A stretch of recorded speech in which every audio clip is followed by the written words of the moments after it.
গুলি করে করে লাশ নামানো হচ্ছে স্যার, কিন্তু গুলি করলে মরে একটা, আহত হয় একটা, একটাই যায় স্যার, বাকিটি যায়। গুলি করে লাশ নামানো লাগছে স্যার, গুলি করি একটারে, মরে আর একটা, আহত হয় একটা, একটাই যায় স্যার, বাকিটা যায় না।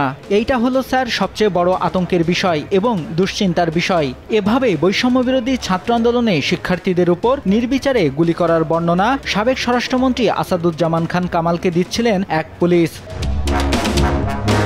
সম্প্রতি চাঞ্চল্যকর এমন ভিডিও সামাজিক যোগাযোগ মাধ্যমে ছড়িয়ে পড়লে তা ভাইরাল হয়। এরপরই বিষয়টি নিয়ে সমালোচনার ঝড় ওঠে।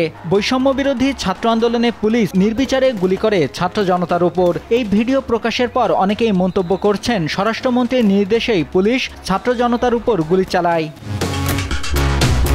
ভিডিওতে দেখা যায় এক পুলিশ কর্মকর্তা ইকবাল স্বরাষ্ট্রমন্ত্রীকে মোবাইলে ভিডিও দেখিয়ে গুলি করে হত্যার লোমহর্ষক বর্ণনা করছেন। এ সময় সেখানে আরও উপস্থিত ছিলেন সাবেক IGP Chowdhury Abdullah Al Mamun, DMP commissioner Habibur Rahman সহ বেশ কয়েকজন পুলিশ কর্মকর্তা।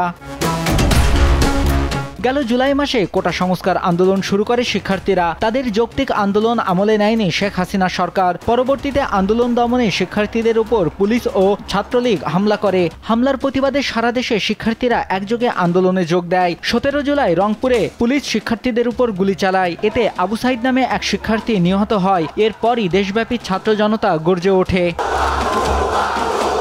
18 জুলাই শিক্ষার্থীদের আন্দোলন সহিংস রূপ নেয়। পুলিশ নির্বিচারে গুলি করে, এতে অনেকে নিহত হয়। ছাত্রদের উপর গুলি করায় সাধারণ জনতাও রাস্তায় নেমে আসে। আন্দোলন আগস্টের শুরুতেই ভয়াবহ রূপ নেয়। এরপর সরকার বিপাকে পড়ে। স্বরাষ্ট্রমন্ত্রী যে কোনো মূল্যে আন্দোলন দমন করতে চায়। সারা দেশে পুলিশকে নির্দেশ দেয় গুলি করে হলেও ছাত্র জনতাকে থামাতে। তারপরও ছাত্র জনতার কাছে হার মানে হাসিনা সরকার। 5 আগস্ট গণ আন্দোলনের মুখে প্রধানমন্ত্রীর পদ থেকে পদত্যাগ করে দেশ ছেড়ে পালিয়ে যায় শেখ হাসিনা।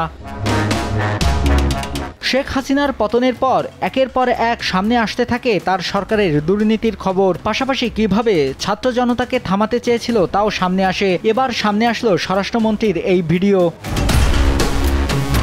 এদিকে সাবেক প্রধানমন্ত্রী শেখ হাসিনা, সাবেক সড়ক পরিবহন ও সেতুমন্ত্রী ওবায়দুল কাদের, সাবেক স্বরাষ্ট্রমন্ত্রী আসাদুজ্জামান খান কামাল সহ 7 জনের বিরুদ্ধে মুদি দোকানদার আবু সাইদকে হত্যার অভিযোগে করা মামলার আবেদন নিয়ে আদেশ দিয়েছে আদালত। আদেশে আবেদনটি এজাহার হিসেবে গ্রহণ করার নির্দেশ দেওয়া হয়েছে। 13 আগস্ট ঢাকার মেট্রোপলিটন ম্যাজিস্ট্রেট রাজেশ চৌধুরীর আদালত এ আদেশ দেয়। SM আমির হামজা নামে এক ব্যক্তি এই মামলার আবেদন করেন।